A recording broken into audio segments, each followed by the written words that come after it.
everyone, welcome back to the BVTV channel, and today we're going to be talking about Dead by Daylight, and I want to jump right into some lore because to me this video is going to be all about the killers that don't belong in the entity's realm. Now you may agree or disagree with me with this is just my opinion and the lore that backs up my statement. So let's get straight into this one because I cannot wait to talk about it. Here we go.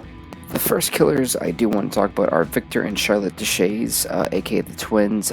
They have a really sad story, and it's one that never actually merits the fact that they're the problem. It's how society views them in their timeline. Because when you think about it, anytime they were always on the run for their life. I mean, they had to watch their mother get her head smashed in and then burnt alive, or whatever there was like alive left of her.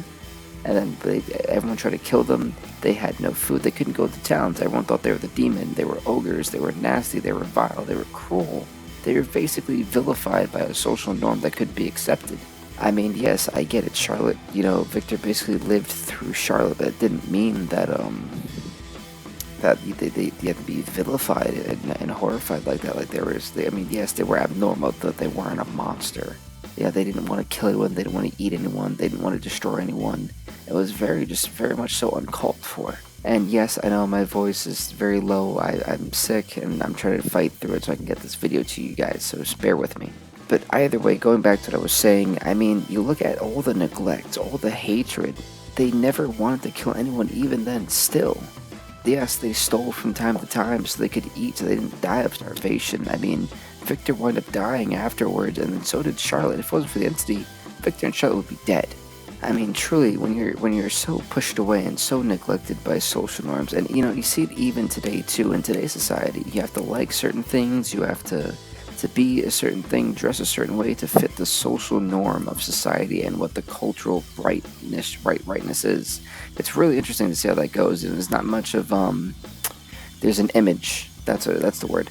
There's an image, and people have to fit that image, And it really, I feel, ruins people today, because I feel like it's what we call a fake identity, a lost identity. A lot of people have identity problems. They're trying to be something they're not, but because in society you have to be a certain way, they try to fit that. And in today's world, or in their world, the society, the social norm, the cultural norm was you were normal. You didn't have anything grown out of you. I mean, even in today's world, that would be a little bit weird. I'm not gonna lie, but to vilify and try to kill them and try to hunt them down and burn them and kill their parents in front of them, it's uncalled for. It's borderline inhumane. That's what it's inhumane, And it's not right. It honestly isn't right. It's disgusting. But yeah, I mean, they've done nothing wrong, and that, to me, that is why they don't belong here. They didn't intentionally kill anyone on purpose. They killed to defend. They were defending themselves from death. So for me, they don't belong, and the realm of the entity, they don't. Next up is Caleb Quinn, aka the Death Slinger. Now, I can't say I can say so much about this, honestly. Like, you want to talk about being used and abused? This is the literal definition of being used and abused. I mean, anytime Caleb, I'm gonna call him Caleb, I can't look at him as the Death Slinger, I really can't. Anytime Caleb would do a job, yes, he did kill people, but it was for money and it was for legit reasons. Anytime he did anything for anyone, he was always used as the pawn. How many times can he be used as a pawn and made fun of and be the joke of every, the pun of every joke, until you get tired of it? It's borderline bullying in a way. That's exactly what Caleb went through, being used by everyone. It was unfair. It was cruel. And we finally went and thought he was going to do the right thing and someone was going to be nice to him, and if he did it, he was going to be paid, etc., etc. And when he felt like someone was going to finally do right by him, that person also uses him. I mean, how many times can a person be used until they've had enough? How many times can someone be pushed until they've had enough? Yes, he may have killed the person and got revenge on people who did it to him. Absolutely. I'm not justifying the fact that it's right or wrong. Bottom line is, it's not right. Killing is wrong. But revenge is revenge, and certain people will get their revenge some way, shape, or form. That's exactly what happened to the poor guy that tried to wrong Caleb Quinn. It just happens. It happened, and the guy paid the ultimate price for, being a pile of garbage. But ultimately, again, the Deathslinger in my book does not belong in this realm. Yes, again, he's the one who you can make an argument for. He has killed people in the past for doing jobs, so it is what it is. But personally, for being used as much as it is, I'm not going to give him the pass, but I feel like he has a legitimate case to not be in the realm of the entities. Next up is Rin Yamaoka Ak the Spirit. This girl did nothing wrong. Yes, her ancestors were horrible. Well, one of them was, the Oni, the ogre. But that doesn't mean that she did anything wrong. She came home one night, her father lost it, and chopped her mother up into pieces, and then tried to chop her up into pieces. And succeeded. He succeeded. But it wasn't her fault. She was like one of the nicest people, apparently, in her state. In her country. So I don't see how she had to suffer this unfortunate fate. Very cruel to see one person's madness, their descent into madness, and the pain and suffering that they've had and they've inflicted on other people. It's very disturbing. That's exactly what she went through. It wasn't her fault. She was just doing what she had to do. She went to work, she went to school, tried to help out her family, and then all of a sudden she gets chopped into pieces one night while she finds her mother chopped into pieces. And as she tries to run for her life from her father that's trying to kill her because he's just lost it. I mean, yeah, she got angry. She got mad. She wanted revenge on her father. And then the entity, of course, tricked her, made a deal with her. And now she's in the realm of the entities, but she truly doesn't belong there. She, just like, the twins, they were harmless people. They weren't trying to harm anyone. She literally came home and died. She was chopped into basically, what do they call those things at Walmart? Like the little cube steaks? There you go. Basically like that. And I'm trying to make it sure it's you guys can understand what I'm saying here. But she's basically chopped into pieces. I mean, what human being wouldn't want revenge, wouldn't want payback, wouldn't want the ultimate price for the person that did that to him?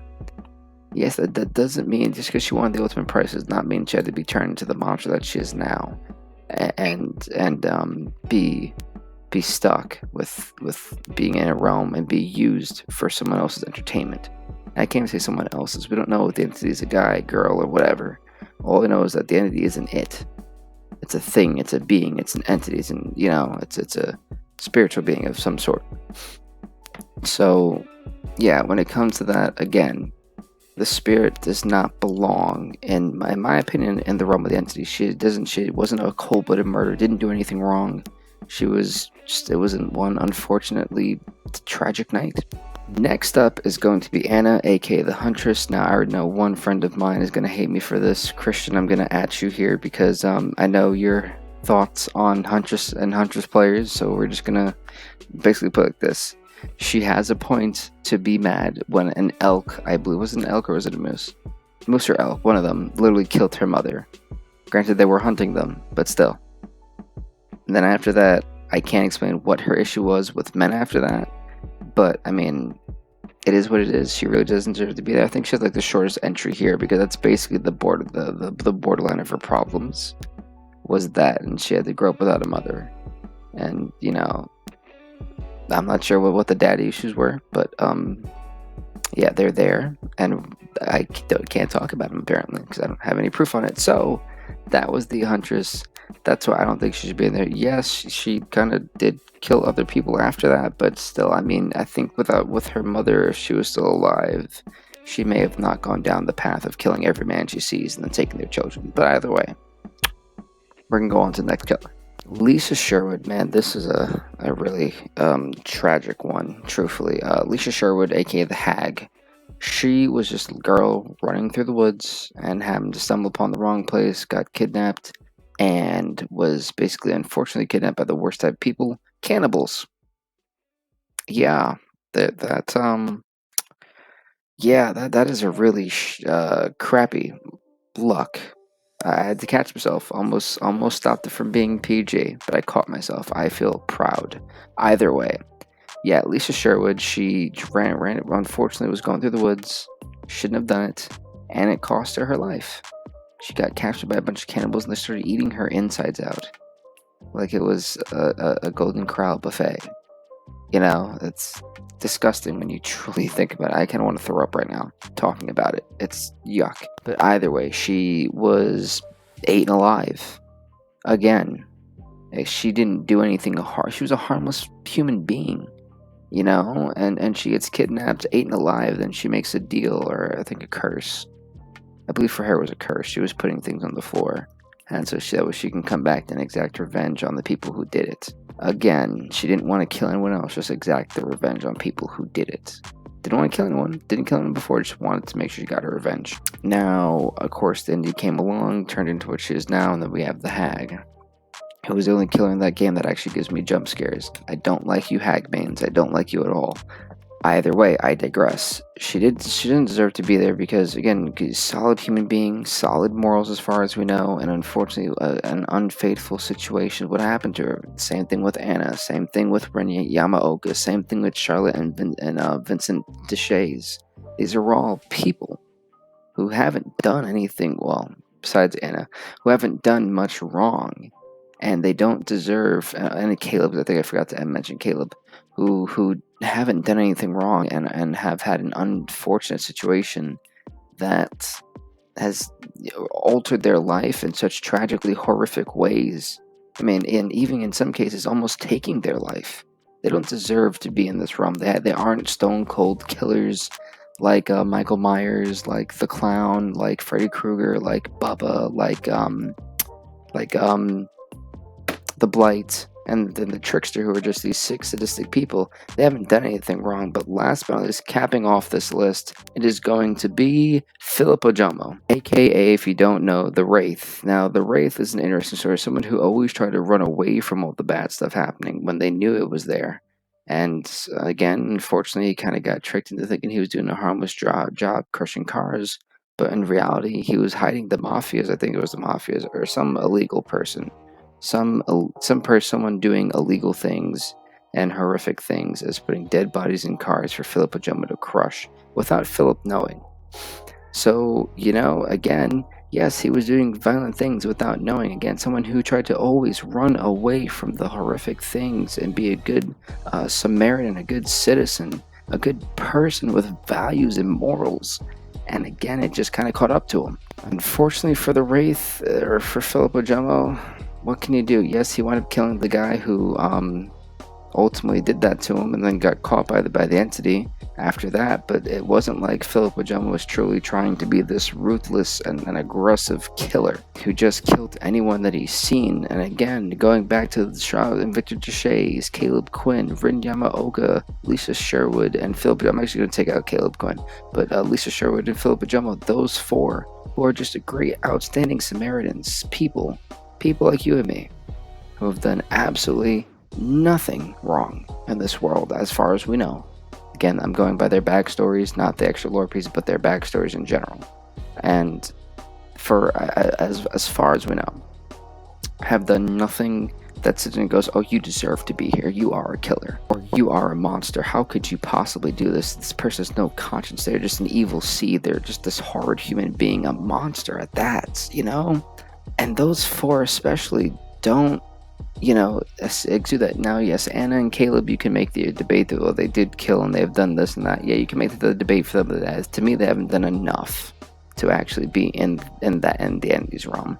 But for the primary four I was talking about before, it saddens me to see that they were used and pawned and used as a pawn into the entity's realm.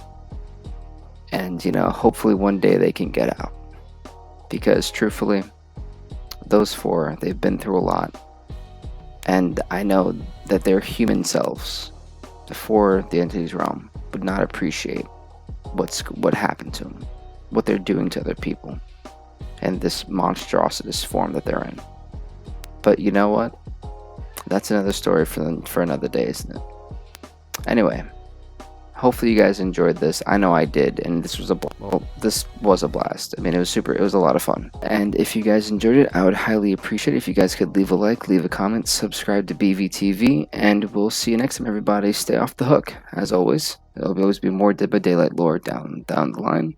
And stay off the hook, everyone. Enjoy the fog.